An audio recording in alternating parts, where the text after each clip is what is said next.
We all have fractured parts of ourselves. These are pieces that are frozen in time.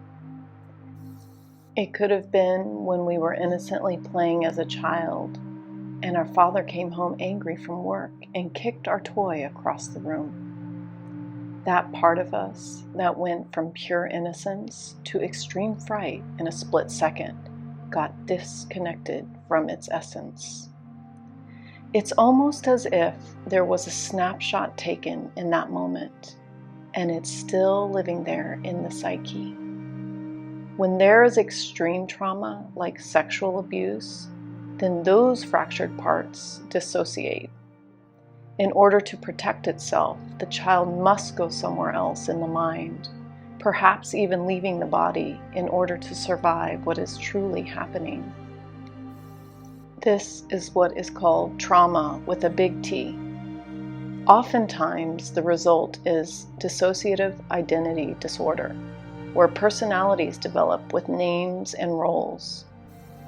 Whether it's DID from big T trauma or fractures of self through little t traumas, we all have pieces and parts of ourselves that are looking to be healed. So how do we start this healing process? By looking at our triggers. Gabor Mate says, if you look at a weapon, the trigger is a very small part of the mechanism. What there really is a weapon that is ready to be loaded and fired, and it's got an explosive and ammunition in it. That's you. If you got triggered, it's because you were a gun ready to fire. It's because there is explosive material in you that you've been carrying all of your life. So when you notice that you got triggered by something that someone did or said, it's time to look within, to get curious about it. When my patients come to me and talk to me about something that really bothered them and they can't seem to let it go, I say to them, if it's hysterical, then it's historical. In other words, if they are finding the matter emotionally out of proportion to what has actually happened, then we look together at the past to see what it reminded them of. It always leads to an earlier hurt or trauma. So what is trauma exactly? Gabor says trauma comes from the Greek word for wound. Wounds have a couple of characteristics. If you're carrying a psychic wound, when you touch it, it's going to hurt, just like if you had a physical wound and if you touched it, it would hurt you.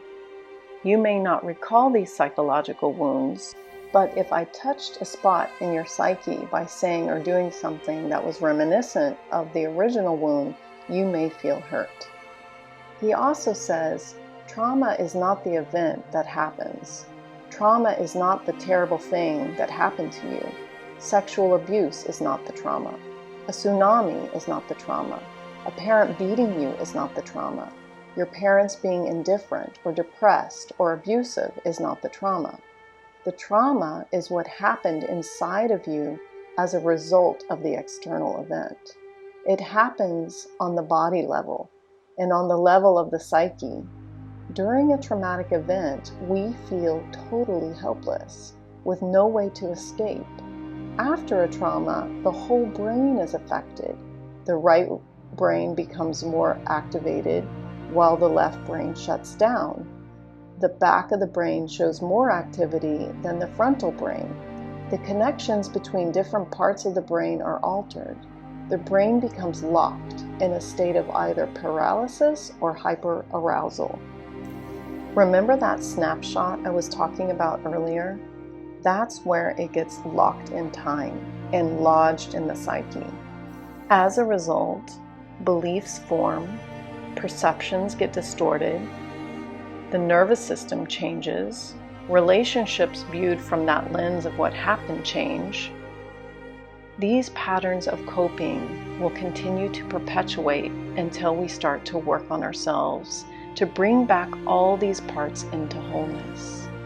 So where do we begin?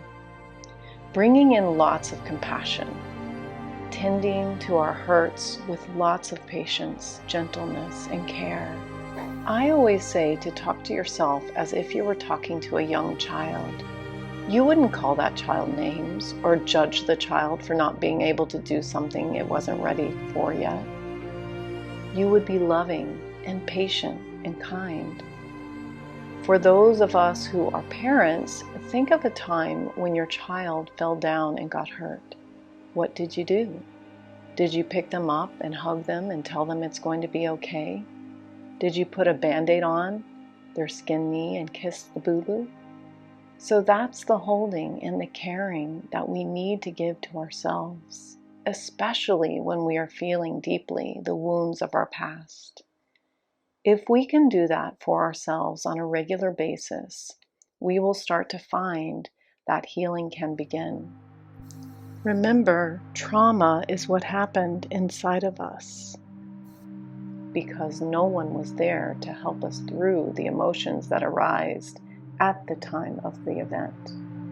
There was no holding of a loving adult to tell us it was going to be okay. That is what we can now give to ourselves.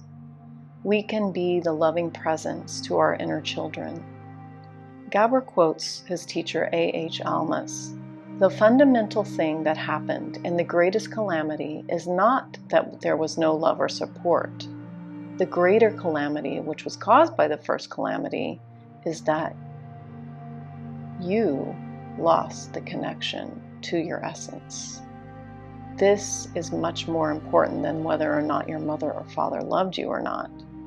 Then Gabor says, again, that is the good news, because if the problem was that your mother and father didn't love you or protect you well enough, well, damn it, that's over with. You're never going to be a child again. But if your problem is that you lost the connection to yourself, well, that is available to you at any moment, including this present moment. That's the good news. We are all born with this pure essence, this divinity. It might be hidden, but it can never be destroyed. It is there always, waiting to be rediscovered. This is what Dick Schwartz calls self with the big S, or what many call the true self. Alice Miller, who wrote The Drama of the Gifted Child, says, "The true opposite of depression is neither gaiety nor absence of pain, but vitality, the freedom to experience spontaneous feelings. It is part of the kaleidoscope of life that these feelings are not only happy, beautiful, or good, but can reflect the entire range of human experience, including envy, jealousy, rage, disgust, greed, despair, and grief. But this freedom cannot be achieved if its childhood roots are cut off. Our access to the true self is possible only when we no longer have to be afraid of the intense emotional world of early childhood. Once we have experienced and become familiar with this world, it is no longer strange and threatening. We no longer keep it hidden behind the prison walls of illusion. We know now who and what caused our pain, and it's exactly this knowledge that gives us freedom at last from the old pain. Many of us were not allowed to express the full range of emotions that we all have as children. We learned that in order to keep the attachment to our parents, which was an essential need for survival, we must give up our authenticity. We must suppress parts of ourselves in order to get the love that we need. That's what Alice Miller means when she says, keeping it hidden behind the prison walls of illusion. Our true self is still there, hidden but not lost. Okay, so how do we get back to our true self? Well, we touched on some of the ways: recognizing the triggers and bringing in compassion, having curiosity in this self-discovery. In the work of compassionate inquiry, we focus on creating safety with our clients. We encourage authentic expression and allow lots of space for that expression to come through. We move the client to pay attention to the sensations in the body and to notice what is there, like emotions, words, feelings, memories, and beliefs.